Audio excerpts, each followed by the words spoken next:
누가 이렇게 어떻게 결정되냐에 따라서 이제는 진짜 우리의 투자의 방향도 제대로 결정하지 않으면은요, 이 투자의 성과가 천지 차이가 날 수가 있습니다. 안녕하세요. 존 버나드입니다. 자, 우리가 지금 살고 있는 이 시기, 바로 이 시점이 엄청난 이 변혁의 시기일 수가 있습니다. 그래서 제가 말씀드린 1급 패권에서 다극화 시대로 지금 가는 시기에 우리가 딱 걸려 있을 수가 있거든요. 근데 우리의 시대, 우리가 제 나이대나 아니면은 저 위 선배들도 다들 미국이 그냥 지배하는 시기에서 계속 살았어요. 뭐 1970년대생, 뭐 60년대생, 50년대생 다들 그때도 거의 미국이 이제는 1급 패권으로 미국의 이 질서 아래 다들 나라들이 이렇게 다 따르고 그렇게 했던 시대에 살고 있어서 이 변화를 크게 못 느끼는 거예요. 야, 무슨 소리냐? 미국이 가장 최고지. 아직도 최고지. 뭐 이렇게 생각하고 지금도 미국이 하는 게 다 좋다. 그리고 다 잘할 것이다. 이렇게 생각하지만 오늘 지금 트럼프의 이 인터뷰를 보면서, 트럼프 대통령의 인터뷰를 보면서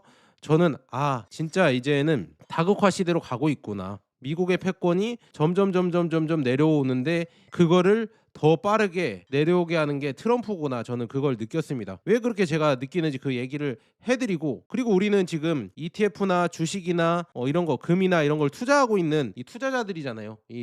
저도 세계의 흐름, 그다음에 이 국제 정세 이 흐름들을 체크하면서 뭘 하냐면, 내가 여기에선 이제 어떻게 투자해야 될까, 그 전략을 세우는 유튜버거든요. 그러니까 뭐 정치 이런 게 아니라 그런 전략을 세우는 유튜버이기 때문에 어떤 식으로 그럼 세계가 변할까, 그럼 거기에서 이제 내가 어떤 전략으로 투자를 할까, 그렇게 정하는 이런 지금 상황이 계속 오고 있다. 근데 지금 보시면은 이 인터뷰를 제가 보면서 전 느꼈어요. 야, 트럼프 대통령이 단타를 하려고, 그러니까 전쟁을 제가 봤을 때는 단기에 끝내려고 했는데 뭔가 이게 계획대로 안 되면서 제대로 물렸습니다. 그래서 여기에서 이제 트럼프 대통령도 이 기한을 주는 거죠. 2주에서 3주 동안 내가 움직임을 보겠다. 그래서 최대한 노력을 해서 손절할 것인가 아니면은 이 물타기로 장투할 것인가, 이거를 아마 정할 것 같습니다. 제가 봤을 때는. 그래서 이란을 뭐 석기 시대에 될 것이다 뭐 이렇게 얘기를 했는데, 이것도 제가 봤을 때는 멘탈이 나간 거죠. 제가 봤을 때는 이게 생각대로 안 되니까. 왜냐하면 이 단기에 원래 끝내려고 했거든요, 이 이란 전쟁도. 근데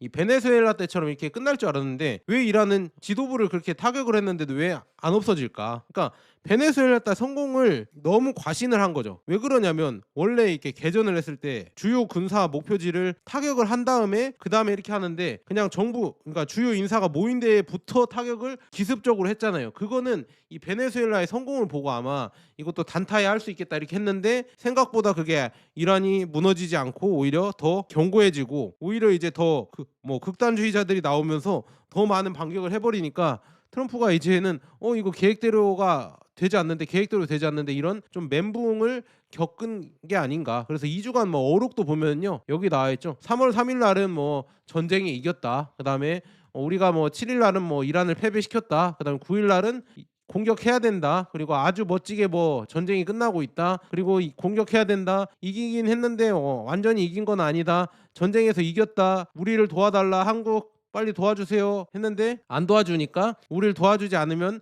반드시 기억하겠다, 또 이런 얘기를 하고 또 삐졌고, 그다음에 3월 16일 날 사실 어떤 도움도 필요 없다, 충성심 테스트였다 이렇게 해서 더 삐졌고, 그다음에 4월 2일 날 연설에서는 앞으로 2, 3주간 이란을 석기 시대로 돌려놓겠다. 이게 거의 멘붕이죠. 제가 봤을 때는 횡설수설 하는 것 같아요. 계획대로 잘 안 되니까. 그래서 뭐 주요 인터뷰를 조금 보자면, 뭐 자기가 뭐 압도적인 승리를 거뒀다 또 이렇게 자아자찬하면서 이란을 뭐 2, 3주 동안에 강력하게 타격을 입혀서 뭐 아예 끝내버리겠다 이렇게 얘기를 했지만, 결국에 중요한 거는 이 트럼프가 얘기했던 이런 뭐라 하죠, 첫째 목표, 결국에는 이란을 뭐 공격을 해서 핵 위험을 제거를 하고 그다음에 여러 가지를 하려고 했잖아요. 근데 핵 위험도 제거를 제대로 했나요? 물론 했다고 자화자찬하지만 알 수 없는 것이고, 그다음에 두 번째로는 호르무즈 해협이 막혔어요. 전쟁 전에는 호르무즈 해협이 막히지 않았는데 이젠 막혀서 그 봉쇄를 풀기가 더 어려워졌습니다. 그러면은 이제는 트럼프가 진짜 이러니까 멘붕이 오는 거죠. 자기의 목표대로 제대로 안 되니까. 원래 이렇게 조금 단기로만 해서 성공할 줄 알았는데 그게 잘 안 되니까 지금 이제는 좀 더 어떻게 해야 되냐. 그래서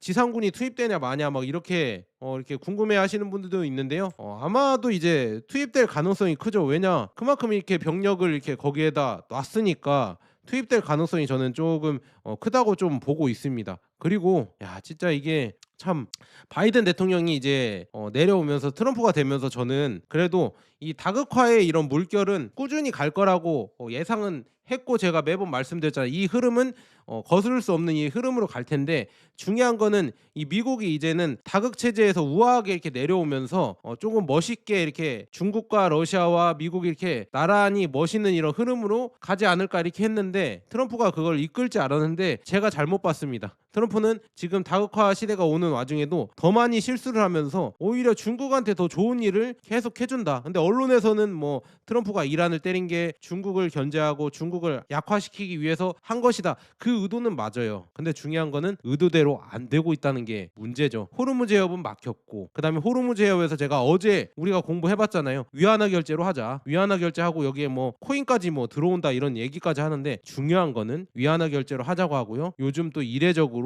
중국 국채에 지금 메리트가 더 높아지고 있습니다. 야, 이거 너무 재밌어지고 있죠. 이런 수싸움을 보면서 저는 너무 재밌어지고 있다 이렇게 볼 수 있고요. 그다음에 중국 속담에 이런 게 있다고 합니다. 상대가 이 큰 실수를 할 때 절대 방해하지 않고 지켜본다. 큰 실수를 해서 계속 하도록 지켜본다고 합니다. 그러니까 트럼프가 계속 실수를 하잖아요. 뭐 중국에서는 뒤에서는 뭐라고 안 해요. 아무 말도 안 합니다. 이 중국 속담에 그게 있다고 합니다. 그래서 이거 보면서 정말 이렇게 재밌게 돌아가는구나, 저는 그렇게 보고 있습니다. 그다음에 뭐 트럼프 대통령이 이런 얘기했죠. 나토 탈퇴에도 강력히 검토 중이다 이렇게 하면서, 나토에 대해서도 지금 뭐 날선 비판을 하면서 얘네들 도움이 안 된다, 얘네들 동맹이 맞냐, 내가 지금 호르무즈에 가서 도와달라고 하니까 프랑스나 독일이나 영국 얘네들 지금 대체 뭐 하는 거냐, 왜 다들 등 돌리고 왜 나를 안 도와줘 막 이렇게 하면서 토라졌잖아요. 그런 거 보면서 이제 점점 진짜 미국의 말도, 그 다음에 미국이 하는 이런 지금 상황에서도 적극적으로 나서주는 동맹도 이제는 거의 없어졌구나 이렇게 볼 수 있고, 그 다음에 지금 주식시장이 계속 날아가고 있죠. 지금 보니까 제가 검색을 또 해봤는데 지금 와 유가도 지금 112불도 넘어갔네요. 111불 112불 넘어가고, 주식은 뭐 계속 빠지고 있고, 뭐 금과 은도 뭐 당연히 엄청나게 변동성이 높기 때문에 빠지고 있습니다. 그리고 코스피도 엄청나게 빠졌죠. 지금 이렇게 주식들이 다 영향을 받고 있다. 트럼프의 말 때문에 이렇게 영향을 받고 있는데, 이건 어쩔 수 없는 거죠. 어제 상승을 했을 때도 여러분들이 너무 좋아하시면 안 돼. 이게 데드캣 바운스라고 하잖아요. 기술적 상승이라고 해야 되나? 그런 게 나왔을 것이고, 저는 제가 봤을 때 이 지금 장세에서는요, 그냥 관망하는 게 최고고, 그다음에 너무 많은 이런 레버리지를 끼는 거는 저는 잘못됐다. 이번에 이제 이란 전쟁 이후로 세상이 어떻게 바뀔지 몰라요. 누가 이렇게 어떻게 결정되냐 따라서 이제는 진짜 우리의 투자의 방향도 제대로 결정하지 않으면요, 투자의 성과가 천지 차이가 날 수가 있습니다. 지금 이란과 전쟁에서 이 호르무즈 해협을 막히게 됐고, 그 다음에 더 중요한 거는 걸프 GCC 국가들이죠. 걸프 동맹국들이 거기에 있는 미군 기지들이 다 타격을 입으면서 그걸 막아줄 수가 없었잖아요. 그래서 지금 뭐 혹자 주장하는 걸 제가 좀 가져왔는데, 이 군사 패권이 붕괴되고 있다. 그래서 어떤 거냐, 이거 뭐 인정 안 하시는 분들도 있겠지만 사드 시스템 우리나라에서도 빼갔죠. 근데 이란의 공격을 완전히 막지 못했습니다. 그래서 미군의 무적 신화는 거의 뭐 붕괴됐다는 게, 이거는 아무리 뭐 미국 좋아하시는 분들도 팩트로 인정을 하고 있죠. 그다음에 향후에 지금 미군 무기의 의존도도 이제 축소가 될 것이고, 그다음에 대안적인 뭐 중국과 러시아, 이거는 뭐 좀 확대된 건데, 이런 게 대안으로 제시될 수가 있다. 그래서 이제는 절대적인 기술적 우위가 이제는 없어졌다. 그래서 절대적 억지력이 없어졌고요. 더 중요한 거는요, 동맹 시스템이 붕괴되고 있습니다. 아까 나토를 탈퇴하겠다, 그 다음에 일본, 한국 등의 이 주요 동맹국들이 소극적으로 도와주지 않고 아니면 조용히 침묵하고 있죠. 그러니까 트럼프가 지금 다 보고 있다, 삐졌다 이렇게 얘기하는 이유가 다 이런 이유 때문이고요. 그다음에 중동 국가들이 이제는 미국의 보호 아래 원래 이렇게 안보를 미국에 맡기고 미군 기지를 거기에 주둔하게 해줬는데, 그게 지금 이란과 전쟁에서 제대로 지켜주지 못하고 있었죠. 그래서 그 결과로 어떻게 되냐, 미국 중심의 동맹이 이제는 각자 도생으로, 각자 생존 전략으로 전환될 가능성이 큽니다. 그렇게 된다고 하면은요, 사우디나 뭐 아랍에미리트 이런 데에도 이제는 미국 말고도 중국과 러시아에게도 관계가 강화될 수가 있겠죠. 그래서 이렇게 지금 된다고 하면은요, 더더욱 중요한 게, 제가 매번 말씀드리지만 미국의 국채, 이제 미국의 국채에 이런 효용성이 과연 있을까? 왜냐, 걸프국들도 미국한테 보호를 받으면서 미국한테 페트로달러라고 해서 달러 거래로 이렇게 원유를 팔 수 있게 해주면서 그 남는 돈을 미국 국채를 사면서 이렇게 또 패킹을 했거든요. 저축이라고 해야 되나? 그렇게 저축이라고 그냥 해놓을게요. 그냥 2년 자산들을 그렇게 쌓아놓거나 아니면 미국 무기를 사주거나 그런 식으로 해서 미국과 관계를 돈독하게 했는데 이 메커니즘이 깨질 수가 있다 이겁니다. 왜냐 지금 보면 외국 중앙은행들이 서서히 진짜 미 국채를 팔고 있는 이런 흐름으로 가고 있어요. 이미 이렇게 가고 있고 중국도 여기에 거의 뭐 1등으로 이걸 하고 있죠. 그다음에 중요한 거는 금이 이제는 이 국채를 팔면서 금을 더 모으고 있죠. 그래서 여러분들 어떤 분이 댓글을 저한테 남겨주시면서 좋은 댓글 남겨주셨는데요. 여러분들이 만약에 원유를 파는 걸프국들이에요. 거기에서 이제 원유를 파는데 그 대금으로 미 국채를 받고 싶으세요? 아니면은 금으로 받고 싶으세요? 잘 생각해 보세요. 아 여기까지도 잘 모르겠다. 그러면은요, 여러분이 미국 국채가 있고 그 다음에 금이 있어요. 금을 여러분들이 갖고 있다. 미국 국채는 달러로 할게요. 달러를 갖고 있고 그다음에 금을 갖고 있어요. 근데 이거 20년 동안 못 팔아요. 20년 뒤에는 뭘 갖고 싶으세요? 둘 중에 하나를 가지라고 하면 저는 금이거든요. 30년 뒤에는 더 금이고요. 40년, 50년, 60년, 100년 뒤에는 당연히 금이죠. 왜냐?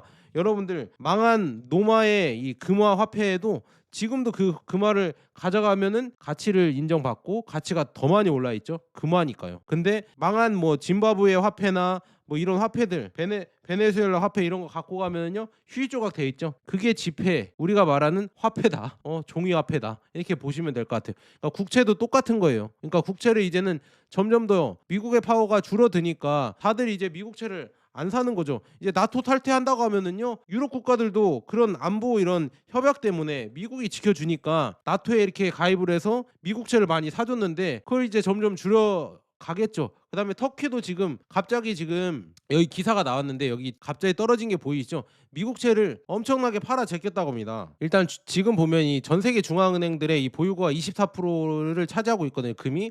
그다음에 이제 이 국채 있잖아요. 미국채가 21%를 넘어섰고 그래서 지금 보니까요. 여기 나와 있는데 2월 25일 이후에 이 외국 중앙은행들은 단 5주 만에요. 미 국채를 900억 달러 이상을 매도했으며 이 중 대부분이 최근 3주에 걸쳐서 매도가 됐다고 합니다. 와 이거 대박이죠. 이렇게 지금 엄청나게 매도를 하고 있다는 게 정말 무서운 거고요. 그 다음에 이는 이 터키, 인도, 태국 등의 이 석유 수입국 있잖아요. 이게 자국 통화를 방어하고 급증하는 석유 수입을 이렇게 줄이기 위해서 그러니까 석유 수입을 하기 위해서 미국 달러로 지불을 해야 되잖아요. 그러니까 국채를 팔아서 미국 달러를 얻을 수밖에 없었다. 그리고 터키만 해도요. 여러분들 2월 27일 이후 마이너스 220억 달러 상당의 이 국채를 매각했다고 미국채를 매각했다고 이렇게 기사가 나오고 있고요. 그 다음에 더 중요한 거는 이 걸프국 있다는 걸프국 연합들이 있죠. 걸프국 연합들도 계속 이제는 미 국채를 매도하고 있을 것이다 이렇게 얘기가 나오고 있는데요. 그 중에 어디냐? 쿠웨이트, 사우디아라비아, 그다음에 아랍에미리트 등 이 중동 석유 수출국들도 1월에만 지금 3,130억 달러의 국채를 보유했으나 이 호르무즈 해협 폐쇄로 인한 석유 수익이 이 손실이 되기 때문에 이걸 상쇄하기 위해서 미 국채를 매도할 판매할 가능성이 있다고 이렇게 기사가 나오고 있고요. 그 다음에 이거 지금 여기 그래프가 있잖아요. 금이랑 지금 미 국채의 이런 비율을 보시면 알 수 있다시피 미 국채가 높을 때는 33%였어요. 그리고 금이 9%였는데요. 이게 가면 갈수록 금은 이제는 24% 늘어나고 그다음에 미국 국채는 21%로 줄어들었죠. 그래서 현재 금은 이 전 세계 중앙은행의 이 보유구 중에 24%를 차지하고 있고요. 미 국채는 지금 이제 보면은 21%까지 내려왔습니다. 이렇게 지금 크로스가 났죠. 그래서 이렇게 되면서 와 이제 금의 이런 비중이 더 좋아지고 있구나 이거를 느낄 수가 있다. 그 다음에 여기서 이제 가장 앞서서 미국채를 계속 팔기 시작한 곳은 중국이죠. 중국은 25년에도 지금 상당한 양의 미국 국채를 매도하고 있습니다. 그래서 이렇게 되면서 다극화에 계속 앞당겨서 이렇게 가고 있는 데가 중국이란 국가다 이렇게 볼 수 있으며 해서 미국도 이거에 대해서 진짜 신경이 많이 쓰이겠죠. 여기 그래프를 안 보여드렸네요. 제가 이게 신경이 많이 쓰이겠죠. 이게 지금 중앙은행들이 33%에서 지금 21%까지 미국채를 줄이고 오히려 지금 보면 9%에서 24%까지 금을 늘렸습니다. 그다음에 이제 지금 중국은 상당한 양의 미국채를 이렇게 쭉 줄이고 있죠. 가장 빠르게 줄이고 있는 지금 모습을 보여주고 있다. 이게 다 이 다극화의 시대에 발맞춰서 이런 자산들을 바꾸고 있는 거죠. 무슨 말인지 아시겠죠? 그래서 좀 더 보자면요. 이제는 단극 체제, 미국 하나의 이런 일극 체제자 이게 다극화로 이제 바뀌고 있습니다. 그래서 미국 중심의 질서가 이제 약화되고 중국, 러시아, 인도, 브라질 이런 다중 강대국들 그다음에 거기에 이란까지 이란이 이제는 중동에서 이제 패권국으로 부상할 수가 있거든요. 미국이 이제 물러나게 된다고 하면 그렇게 된다고 하면 여전히 그래도 미국이 이렇게 내려온다고 해도 여전히 미국은 강합니다. 그리고 중국이 부상할 것이고요. 그다음에 러시아와 인도가 또 올라설 것이고 유럽은 또 이제 자율블록으로 이렇게 남을 수 있을 것이다. 그래서 미국이 원래는 예전에 1위였지만 이제는 n분의 1로 n분의 1 중 하나로 이렇게 변화가 될 것이다. 그렇다고 뭐 미국이 아예 망하거나 그러는 거 아닙니다. 여전히 그 패권 거기에서는 이제 강국으로 지역 패권 강국으로 남아 있을 것이다. 근데 미국 아래에 이제 전 세계가 이렇게 질서가 이렇게 정돈되는 이런 패권 질서는 이제는 점점 없어질 것이다. 지금 이런 게 다 보이시죠? 안 보이시면 뭐 제 유튜브 많이 안 보셨죠? 그래서 저는 그렇게 보고 있고요. 그것 때문에 지금 보면 뭐 1대1로나 그다음에 브릭스나 이런 게 지금 계속 커질 수밖에 없고 그다음에 서구 중심의 질서가 좀 약화될 수가 있다. 그러면 이제 달러 중심 체제의 이 미 국채가 어떻게 되겠어요? 금으로 이제 점점 대체가 되겠죠. 금이나 아니면 위안화나 루피나 루블이나 다국 통화로 아마 거래가 되는 시대가 올 것이다. 거기에 지금 이제 위안화 결제가 나온 거거든요. 호르무즈 해협에서 위안화 결제를 하겠다 이렇게 나오는 지금 상황이다. 그러니까 점점 이제 다국화 시대로 가고 있는데 그리고 여러분들 더 중요한 거는 이 기사잖아요. 지금 러시아산 우리나라도 지금 긴급 확보에 나섰다. 러시아산 나프타 2.8만 톤을 사전 작업 완료. 그러니까 우리가 뭐 러우 전쟁하면서 러시아는 나쁜 곳이다. 여기는 적대 국가다 이렇게 얘기를 했으면서 왜 이제 와서 이제 러시아 이런 가스나 원유나 나프타를 왜 수입을 할까요? 지금 목구멍이 포도청이니까 우리가 급해 죽겠으니까 이런 계기가 또 생기는 거죠. 러시아랑은 뭐 아예 이제는 단교를 하고 절대 거래를 안 할 것처럼 했지만 이런 계기가 생기면서 다국화 시대가 오는 거고 우리도 이제 거기에 맞춰서 이런 변화를 해야 되는 겁니다. 그래서 앞으로 이제 중동이요 이란 손에 넘어가게 된다면 이 호르무즈 해협이 이란 손에 넘어가게 된다면 우리가 어떻게 해야 될까요? 이 중동에서 이제 원유랑 가스를 받아야 되는데 그래야 반도체 공장도 돌리고 그다음에 석유화학이나 아니면 우리가 지금 삶에 쓰이는 에너지도 쓸 수가 있는데 그리고 이제 이 중동 석유가요. 그러니까 우리가 석유라고 하면 어디서든 캐든 다 쓸 수 있을 정도로 이렇게 다 똑같은지 알잖아요. 근데 중동산 석유랑 베네수엘라산 석유랑 이 중진류나 뭐 경진류나 이런 게 다르다고 합니다. 이 농도도 다르고요. 거기에 맞춰서 이런 기계 설비도 또 다르다고 하거든요. 석유화학 이쪽 업종에서 다들 아실 겁니다. 그래서 우리는 이 중동에 거의 많이 이렇게 석유화학 업종의 이 기계들이 특화됐다고 합니다. 그래서 중동에서 이렇게 석유화학 이런 석유들이 안 들어오면은요, 뭐 베네수엘라나 미국산 뭐 이런 석유를 가져와야 될 텐데 그게 이제 설비에서 또 안 맞는 거예요. 그러니까 당장에 이게 개발이 안 됩니다. 그러면 어떻게 돼야겠어요? 이란이랑 우리도 이제는 관계 개선을 해야겠죠. 그다음에 이제 이렇게 된다고 하면 다학화 시대에 우리도 이제는 미국만 이렇게 거래를 하는 게 아니라 여러 국가들이랑 이제 문호를 개방하고 대화를 터야 돼요. 안 그러면 이제 살아남기 힘든 시대가 와버렸습니다. 이런 변화가 오고 있다니까요. 근데 아직도 뭐 이렇게 얘기하면 저보고 막 뭐라 하시는 분들이 있는데 제발 이 시대의 변화를 제 유튜브 이렇게 우연히 보셨으면 한 번씩 열린 마인드로 한번 제 말에 동의를 안 하시더라도 이렇게 보셨으면 좋겠습니다. 제발. 그래서 이런 변화가 오고 한국도 뭐 러시아랑 거의 뭐 이제는 아예 거래를 안 할 것처럼 했지만 이런 계기를 통해서 거래를 하게 될 것이고 거래를 하게 되면 이제 뭔가 이렇게 더 친해지겠죠. 그다음 러시아도 우호적으로 또 나오고 있어요. 이렇게 거래한다고 하니까 자기 거 가스 사준다는데 당연히 좋죠. 그러면 이제 점점 이제 러시아 가스관도 뭐 북한을 통해서도 받을 수 있겠죠. 아니면 우리도 이제 북한이랑도 관계 개선을 해야겠죠. 통일이 아니라 그냥 서로 이제 국가를 인정하고 교류를 해야 되는 시기도 올 겁니다. 어쩔 수 없어요. 이게 세계의 변화의 흐름이고요. 우리도 거기에 맞춰서 변화를 해야 됩니다. 어쩌면 지금 이게 이 역사적으로 명나라랑 청나라랑 교체 시기가 있었잖아요. 명청 교체 시기라고 해야 되나? 근데 우리는 그때 당시 계속 명나라가 우리를 도와주고 이렇게 해줬으니까 계속 명나라를 섬겼거든요. 청나라가 그렇게 뜨고 있는데도. 그래서 지금 우리가 삼전도의 굴욕도 당하고 그렇게 당한 거였잖아요. 그러니까 이 변화가 오고 있는데 우리가 너무 옛날에만 집착을 하고 그렇다고 옛날을 버리라는 얘기는 아닙니다. 새로 이제 뜨는 강국들이랑도 우리가 얘기를 하고 하고 변화의 이런 흐름에 맞춰서 여러 이제 다변화를 해야 됩니다. 우리 나라 자체도 그렇고요. 우리 개인들도 이제 미국 주식만 너무 올인하는 것도 저는 이제는 비추라고 봅니다. 물론 환율이 지금 너무 많이 올라가고 국제 유가가 이렇게 올라가는 상황에서 지금 무슨 소리냐 그럴 수도 있겠지만 이제 장기적으로 봤을 때는 이제는 미국 주식도 저는 좀 비중을 줄이고 너무 그러면은 다른 주식은 하기 싫다 하시면은 금과 은으로 이제 점점 비중을 높여 가야 되지 않을까 그런 시대가 오고 있고 다흑화의 시대가 오고 있습니다. 그 중심에서 저는 금이 진짜 큰 역할을 해줄 거라고 저는 보고 있습니다. 그래서 저는 그렇게 생각하기 때문에 금도 뭐 ETF로도 투자하고 있지만 실물로도 이렇게 투자하고 있거든요. 그래서 저도 쿠팡에서 종종 사요 저는. 그래서 이렇게 링크도 올려드리고 이렇게 하거든요. 그래서 여러분들 관심 있으시면요 아니면 저 이렇게 도와주고 싶다 하시면 쿠팡 링크 한 번씩 클릭해 주셔서 다른 거 사주셔도 되니까 한 번씩 부탁드리고요. 결론은 이 다흑화 시대가 오고 있고 우리도 이제 이 다흑화 시대에 맞춰서 투자의 방향과 그다음에 생각의 흐름 이런 것도 많이 바뀌어야 되고요. 우리 정부도 지금 러시아랑 이렇게 거래를 하는 거 봤을 때 이런 물꼬를 트는 거 봤을 때는 역시나 이제 변해야 삽니다. 우리는 변화해야 되고 이 변화에 맞춰서 적응을 못하면은요 결국은 도태되거나 아니면 실패하거나 그렇게 돼서 이제는 점점점 잊혀지는 국가가 되겠죠. 근데 그런 국가가 되면 안 되겠죠. 그러니까 우리도 변화에 맞춰서 예전의 이 방식들을 빨리빨리 변화를 시켜야 된다 이렇게 말씀드립니다. 이런 트럼프의 인터뷰를 보면서 점점 더 이제는 그게 더 빠르게 올 것 같고요. 이제는 진짜 다흑화 시대가 더 빠르게 올 거라고 저는 느끼고 있습니다. 자, 여기까지 존 버나드였습니다. 여러분 좋아요랑 구독 한 번씩 부탁드리고요. 제가 50만 되면 얼굴 공개할 테니까 꼭 구독 부탁드립니다.